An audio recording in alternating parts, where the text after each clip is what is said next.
This is Open Line on VOCM. Welcome back to the show. Let's go. Line number 2. Good morning, Dan. Rubin, you're on the air. Hey, good morning, Paddy. Everything from lost cats to the election. You're covering it all. Whatever it takes. That's right. Thank you for being there. Pleasure. So one of the people that I work with heard you the other day talking about the exact same thing you said before the break, which is the lack of focus on food security in the current election discussion.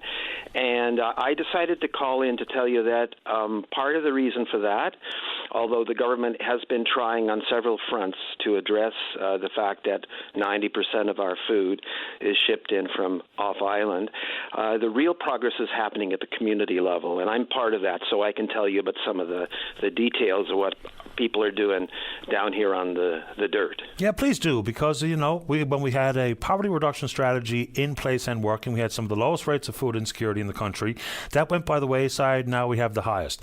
We can talk about what income and the role income plays in having healthy options on the table, but really, you know, and I find it to be a little bit odd because whether it be, you know, commitment of community gardens, but the Liberals themselves committed some 64,000 additional hectares to agricultural opportunities, yet aren't continuing to lean on that as part of the solution. It's not a one-size-fits-all. It's not the silver bullet, but it certainly plays a role.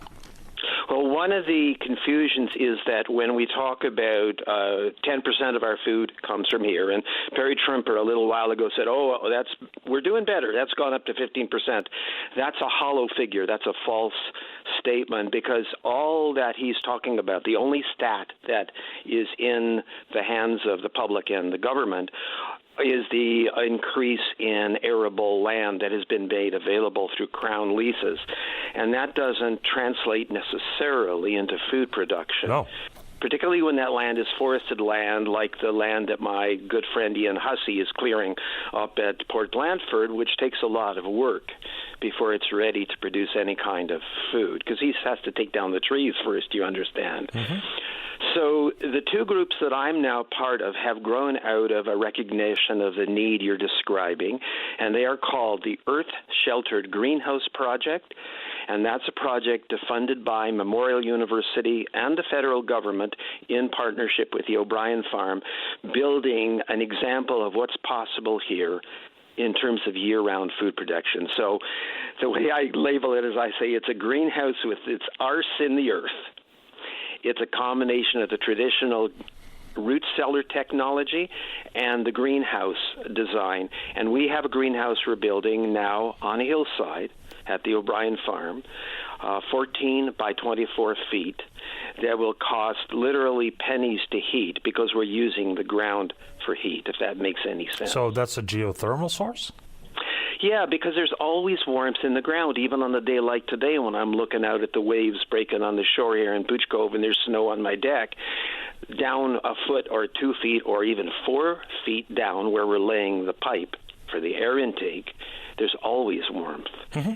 And so by utilizing that, another partner of ours, David Goodyear, who lives on the top of a hill in Flat Rock, has a greenhouse where he was growing 4 cycles of greens, like salad greens, all through Snowmageddon. He's doing that right now as I speak to you. And his heating costs for his greenhouse are about $10 a month because he's using the ground to store and retrieve heat. Understood. So, I'm sorry, go ahead, Dan.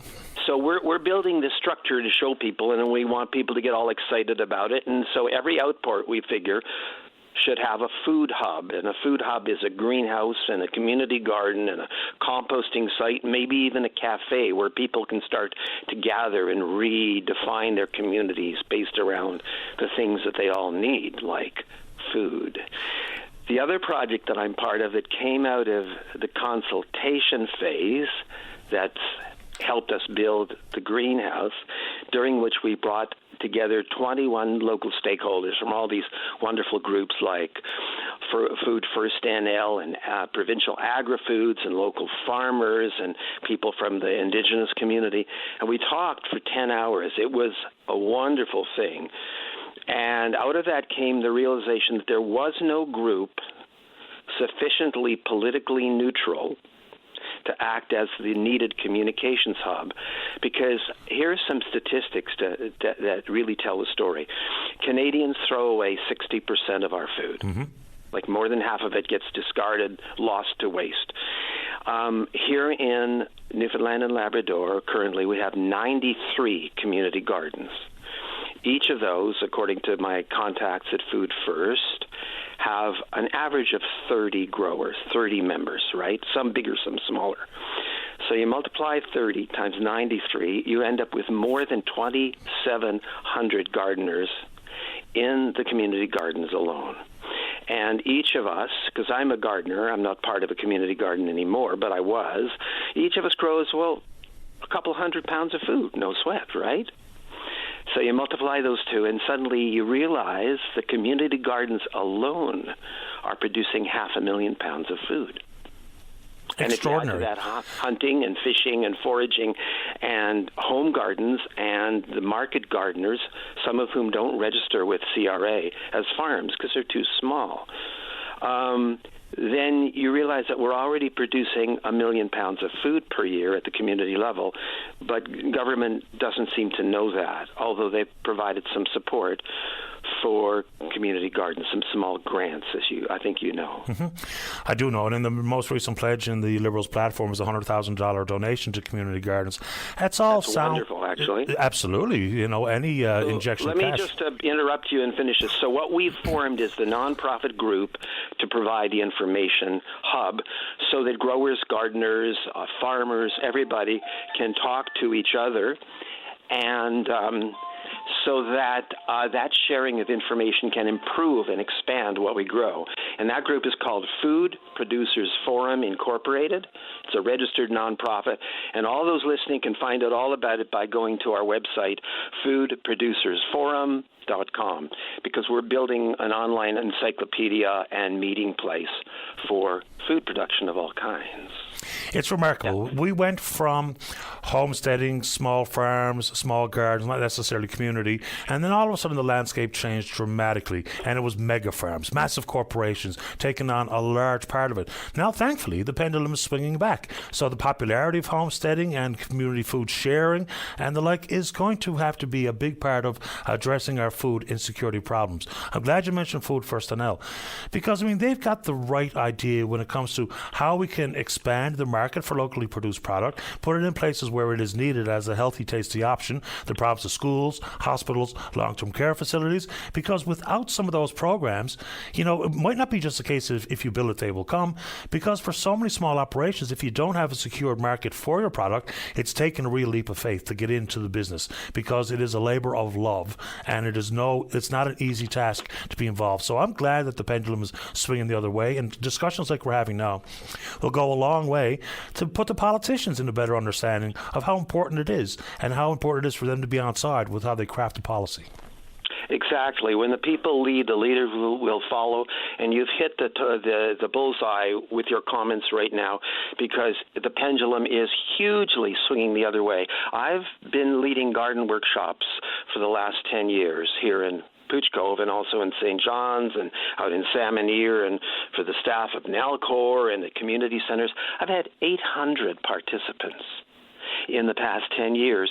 There are 30,000 people currently members of Backyard Farming and Homesteading on Facebook, and Steve and Lisa tell me 22,000 of them live here in Newfoundland and Labrador. So we're doing it, and to the extent that we can show the government that, they will, of course, come on board and provide the support that we need, because that's where our potential for healthy local food lies. It lies at the community level. And so Food Producers Forum is here to help support and facilitate that. And we've been building the most amazing partnerships.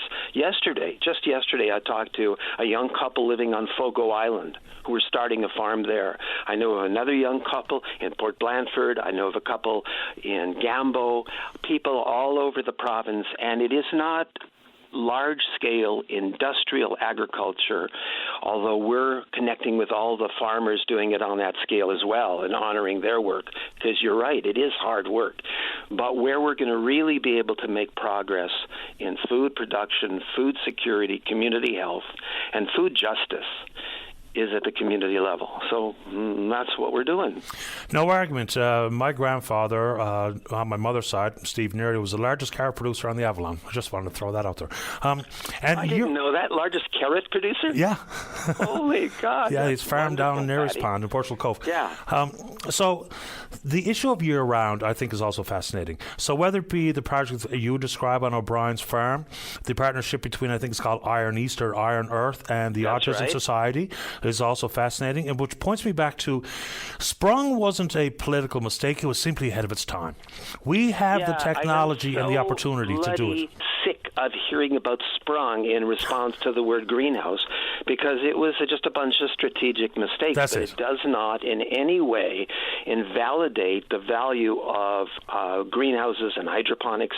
Green Farm NL, Scott Neary in Mount Pearl is growing beautiful cutting greens in a warehouse under lights. Jim Lester at Lester's Farm is doing hydroponics. The organic farm, the Rabinowitzes, have been doing this for years under high tunnels in Portugal Cove. Greenhouses do work, and I can go out to my garden in my greenhouse now and harvest salad greens. People don't know this, but you can grow all kinds of stuff here. I have peaches, figs, grapes, kiwis. And if we combine those new approaches and new technology with the traditions like what your grandfather did and what my neighbors Ted and Roy do down the road here below my house, because they're old timers. I'm an old timer too, for that matter. But they're still growing their potatoes and their carrots and collards, you know. There are absolutely wonderful opportunities taking shape here, but definitely we can produce food year-round here using a combination of techniques, including greenhouses. Here, here. No Great to have you on, about it. Dan. They're flagging me off to the newscast, but I really enjoyed this conversation. Hopefully stay in touch. I will be happy to do that. I need an email for you and anybody else who's listening. Email us at foodproducersforum@gmail.com. You should too, Patty, and we'll put you on our mailing list for our newest newsletter. Thank you for taking the time. I appreciate it. Happy to do it. Talk soon, Dan. Okay, bye. Alrighty, bye-bye. Food insecurity, massive concern. And it's, it's all encompassing, isn't it? It's about income, it's about regionally, locally produced, it's about a market for those products. Okay, let's take a break for the newscast. When we come back, we'll talk about the Atlantic Fishery Fund, and then we're speaking with you. Don't go away.